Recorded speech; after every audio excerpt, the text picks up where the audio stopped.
dia, pessoal, né? Com relação ao nosso conteúdo de geografia de hoje, ele está inserido no capítulo 8 do nosso livro didático. A Rússia é o nosso conteúdo e foco de estudo, né? No decorrer dessas páginas desse capítulo, a gente vai analisar como começou a União Soviética, o socialismo soviético, né, e o parlamento estatal, o começo do fim do regime socialista, o fim da União Soviética, a Comunidade dos Estados Independentes SEI, a SEI, o clima e vegetação, população da SEI, né, e conflitos existentes, que são bastante corriqueiros até hoje. Isso é analisar aquela questão que nós já estudamos em aulas anteriores, porque foi que a Rússia saiu do G8, o grupo dos 8 países mais poderosos da Terra. Isso desde o parâmetro econômico ao militar.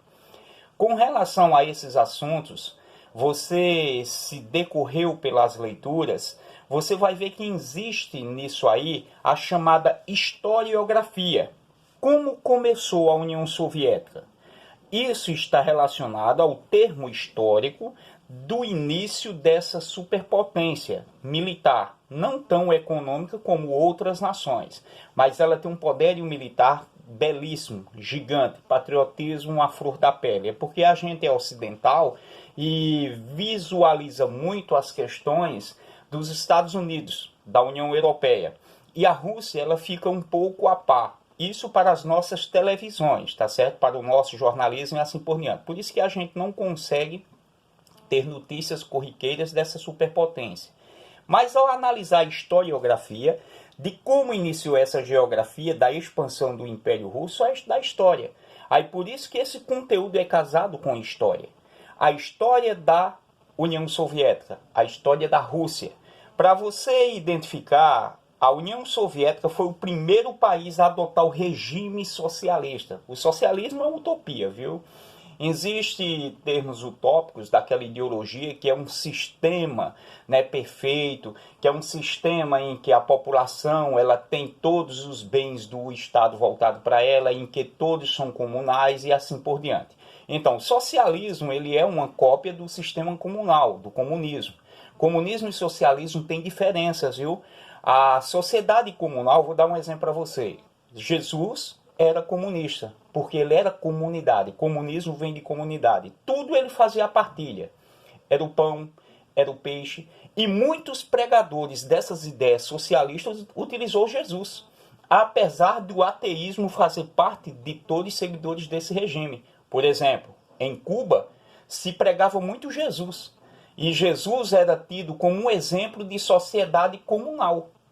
No Egito, o surgimento das grandes civilizações da Terra, dentre essas uma das mais poderosas, a egípcia, ela iniciou a história do Egito, a egiptologia conta que foi logo num sistema comunal, ali nas margens do Nilo.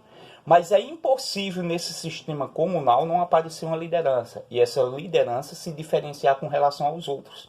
Então, a Rússia, ela surge a partir das ideias, na Rússia socialista, a partir das ideias comunistas, as ideias de Karl Marx e Friedrich Engels. Esses dois teóricos, como nós já estudamos em aulas anteriores, eles foram a base para a implantação desse sistema na Rússia. Mas então, a Rússia, até 1917, com a Revolução Russa estabelecida lá, existia um cenário geográfico interessante. Vocês já estudaram em história as questões medievais, né? Olha, Kremlin. Kremlin é uma palavra em russo que significa, né, castelo, né? Aí, quando você analisar essas palavras, o Kremlin são castelos, assim como Chateau, né, que é em francês, né? E castelo na nossa língua. Então, muitos castelos se destacam na Rússia, porque a Rússia, até então, até 1917, antes da Revolução, era um grande protetorado dividido em vários feudos. Apesar de todo o avanço que ocorreu em 100 anos, a Rússia não passava de estruturas medievais, assim como o Japão. na era dos shoguns, né? Aí, depois da Primeira Guerra Mundial, muitos países passaram a surgir e houve mudanças significativas, principalmente na estrutura fundiária do sistema medieval que ainda era em vigor na Europa. O surgimento da Rússia como potência é outra questão a ser analisada. Então, como começou a União Soviética? Tem algumas palavras-chave aqui. Já observou no seu livro é cheio delas? Bolcheviques e mancheviques. Vou fazer um parafraseado com isso aqui. Vou fazer uma correspondência bionívoca para você entender. Quais são os dois únicos partidos políticos norte-americanos? Democratas e republicanos. No Brasil, não falo não. Tem de tudo, né? Desculpa a expressão, viu? P isso, P aquilo, eu ia chamar um palavrão. Tem tanto partido no Brasil. E a única ideologia é roubo. Isso é verdade. Apesar de dizer-se que existe uma ideologia por trás de cada partido. Mas é um umbigo. Isso é verdade. Em países principalmente subdesenvolvidos, países passados por subdesenvolvimento, estão em estágio interessante, como emergentes, tem muita corrupção. A Rússia não é diferente. Apesar de analisar historicamente esses dois partidos. Hoje a Rússia praticamente só tem um, viu? Porque ninguém consegue, né, fazer frente e oposição a Vladimir Putin. Porque a Rússia se tornou um país comunista, mas todos os seus líderes da política, eles faziam parte da KGB. Fazer outra correspondência bionífica. Partidos republicanos e democráticos dos Estados Unidos. No início, bolcheviques e mancheviques. KGB, você sabe o que é CIA, né? A Polícia Federal Norte-Americana. Então, a KGB é também uma polícia de espionagem, uma polícia de inteligência. No Brasil, é a ABIN, Agência Brasileira de Inteligência, a Polícia Federal.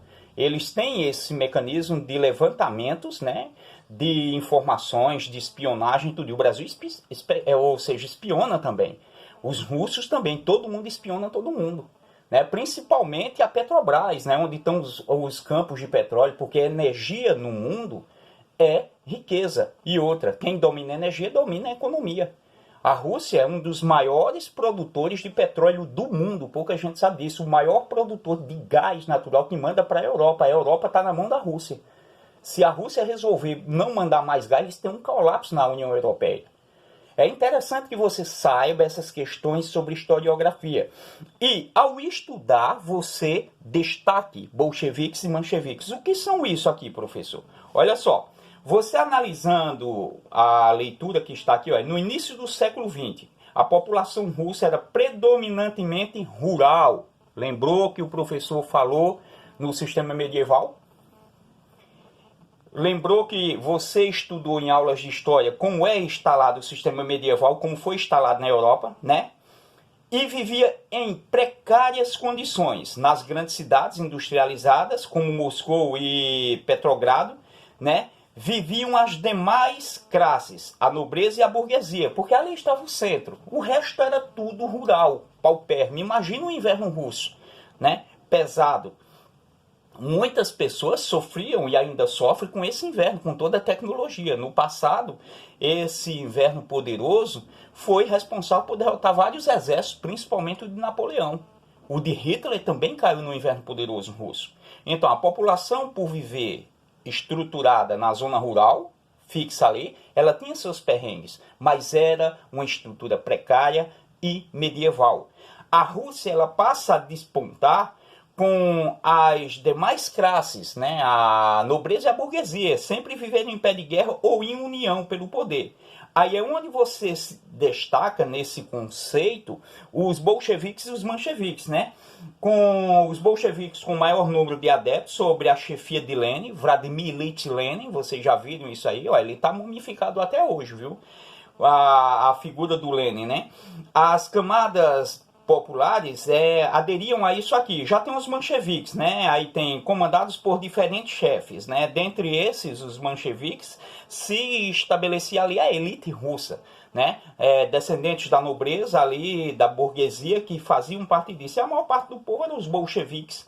Quando você analisa esse contexto histórico, você vem diante da figura de Nicolau II, né? O czar. Czar, rei, em português, czar, que é rei em russo, César, né, que é um termo atribuído ao Império Romano, ao soberano. Então, o czar da Rússia era como se fosse o César, como se fosse um rei. Quando terminou a Guerra do Japão, que a Rússia bastante enfraquecida, a população era quem pagava o luxo da nobreza, pagava as guerras e tudo que ocorria, né, de ruim ou de bom, sobrava para a população rural, que já vivia em extrema miséria. Aí cai Nicolau. Ele foi destituído e obrigado a abdicar do trono. Aí, então, na historiografia você vai analisar que, diante dessa situação, em fevereiro de 1917, lembra quando eu falei? Nicolau abdicou do poder. Então foi criado um governo provisório chefiado por Alensky, né? Quando você analisar que Alexander, né, Kerensky, ele passou a ter uma ideia utópica daquele sistema comunista, comunal, e achava que isso seria interessante para a Rússia. Aí é que cria-se, a partir dessas ideias, o Partido Bolchevique, né, lembra quando eu falei dele, passou a se chamar Partido Comunista e se fortaleceu. Imagina só a grande gama da população pobre, dos grandes centros urbanos, principalmente de Moscou, né, sendo subjugada. Com as ideias implantadas pelo sistema comunal, era interessante. Como é que a família do czar é poderosa? Como é que a nobreza, a burguesia, donos de bancos, donos de terra e a grande parte da população vivendo na miséria? Essa foi a ideologia. Então, as estatais, até então, estados assim por dizer, né, que na época não eram estatais, os domínios do czar passavam a pertencer à população. Todo mundo se interessou com relação a isso. As terras da nobreza passavam a ser distribuídas para a população. Então, houve esse sistema de revolução. O que é uma revolução? É aquilo que muda a história da humanidade. Então, ou tende a tentar mudar fortemente. A Revolução Russa de 1917 houve uma mudança significativa e colocou o mundo à beira do abismo por conta dos conflitos que se sucederam, a chamada Guerra Fria. Ao analisar o contexto histórico, você aqui vê na minha fala como surgiu a União Soviética, né? Como surgiu o Império Russo. Está vendo a expansão do Império Russo? Olha só, o Principado de Moscou, né? Quando você analisar que de 1689 a 1800 com o imperialismo, a Rússia se expandiu e tornou-se o que a gente conhece hoje como um dos maiores países do mundo em extensão territorial. É bem verdade que muitas áreas russas não são povoadas, né? São ricas em gases e florestas. Assim como a Constituição do Partido Comunista, surge o quê? A União das Repúblicas Socialistas Soviéticas. Era como se fosse, né, um grupo poderoso econômico com ideias socialistas que tende a enfrentar a burguesia, que se aproveita do capitalismo para explorar as classes mais pobres, que era bem verdade na época. Jornadas de trabalho superiores, enriquecimento de um pequeno grupo, empobrecimento da grande massa. Vários fatores contribuíram para isso. A população ela foi usada. E quando os líderes chegaram ao poder, eles começaram também a ser igual aos czares, né? Para você analisar o símbolo utilizado, o martelo e a foice. Isso aqui é utilizado na indústria, isso aqui é utilizado na lavoura. Aí esse é o símbolo que foi utilizado pelos comunistas, né? Pela sociedade comunal. A União Soviética, ela cresceu e se desenvolveu graças a um sistema planejado de economia. Uma economia voltada para o comunal. Então, bancos, né, setores privados, como casas, como propriedades, nada passou a pertencer à pessoa. Passava a pertencer ao Estado. E o Estado distribuía entre todos. Para você ter uma noção, se o menino, no decorrer da evolução do sistema, ele era bom em geografia, via que ele daria um cientista nessa área geográfica, ou em ciências, via que esse menino era vulcanólogo, tudinho, então ele pertencia à União Soviética. Ele não era dos pais. Desde o filho, a casa, aos bens, aos bancos. A propriedade privada ela foi suprimida, né? O socialismo soviético e o planejamento estatal. Isso que eu falei para vocês foi do planejamento. O matemático ele é propriedade do Estado. Ele vai servir ao Estado. Ele vai servir à sociedade comunal. Isso é interessante. né? Então, o socialismo soviético ele foi planejado. E nesse planejamento estatal, Lenin esteve à frente, Vladimir Ilyich Lenin, você viu que houve estruturas, houve planos para colocar a Rússia nesse parâmetro social e se tornar uma das principais potências socialistas que bateu de frente com um dos principais países capitalistas do mundo. A Rússia, você já sabe, já falei anteriormente, é um dos maiores, né, produtores de energia do mundo, petróleo e gás natural. E quem domina a energia, domina o mundo, né? Por que é que tem o lema dos países do mundo, proteja a Amazônia? Criancinhas, cai nesse conto não, ninguém está preocupado com árvore não. Se tivesse, tinha plantado em tudo quanto era canto, principalmente na Europa. É gás, é petróleo, é diamante, é ouro. Se o Brasil explorar, se torna uma potência gigante que faz frente a Estados Unidos, Canadá, Rússia, França e entre outros. A questão da Amazônia é um pano de fundo. Tá pegando fogo? Tá, a Amazônia é legal. A pastagem, ela pega fogo. Tem que proteger, mas tem que se explorar os recursos naturais. Vai para a Rússia. A Rússia explora sim. E ninguém diz nada. Porque é uma potência militar, tem a maior cavalaria montada do mundo, tem as maiores ogivas nucleares do mundo. E a Amazônia é só uma fachada. Mas esse império soviético comunista, ele ruiu. Por exemplo, a Rússia foi capaz de fazer foguetes para ir para o espaço e não sabia fazer um liquidificador, né? Ou uma TV legal, ou um sapato que era comprado do Brasil. Pouca gente sabe disso.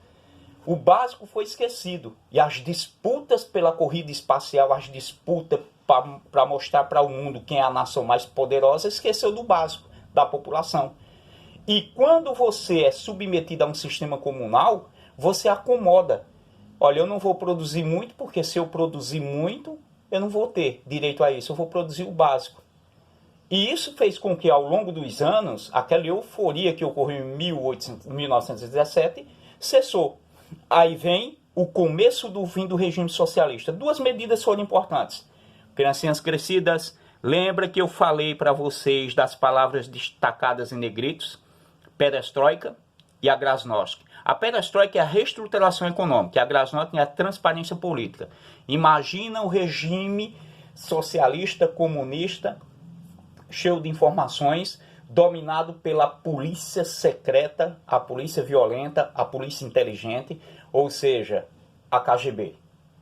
E muitos líderes ali da KGB, espiões, né, agentes, entre outros, se tornaram políticos. Vladimir Putin, presidente, ele foi da KGB, né?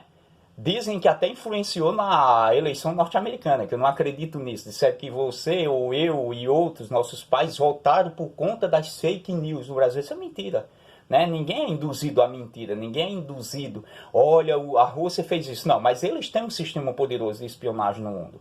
E até de dominação. Então, o começo do fim do regime socialista, ela inicia com isso aqui, ó. E esse cidadão, né, Mikhail Gorbachev, ele foi um dos responsáveis para dar fim àquela intensa troca de ameaças com a Guerra Fria e abriu a Rússia com medidas como a perestroika e a glasnost e receber investimentos do capitalismo, porque o socialismo não vai à frente em nenhum canto do mundo, principalmente se for numa sala de aula, para a gente repartir a nota aí de todo mundo. Funciona? Não. Então, o fim da União Soviética faz parte da historiografia. Essa figura aqui é controversa, viu? Esse cidadão aqui bêbado assumiu, né, o Boris Yeltsin, ele assumiu a Rússia e deu um monte de vexames. Se você botar aí, ó, vexames e gafe de Boris Yeltsin, se você analisar, o cara era cômico, só vivia bêbado em apresentações, tudinho. Foi usado pelo sistema até então a Rússia reestruturasse. Então, a comunidade de Estados independentes foi a questão que eu passei para vocês, né? A CEI é como se fosse uma espécie de bloco econômico, de proteção mútua também. Lembra que eu falei da produção de petróleo desses países? É interessante que a CEI, que foi o que nós trabalhamos, é composta por vários países, Cazaquistão, Uzbequistão, Turcomenistão, aí você vê Armênia, Geórgia e assim por diante. Vou passar um vídeo para você ver como esses países são fantásticos, né? E não é passado aqui na mídia, moderníssimos. Países que é de encher a boca da organização.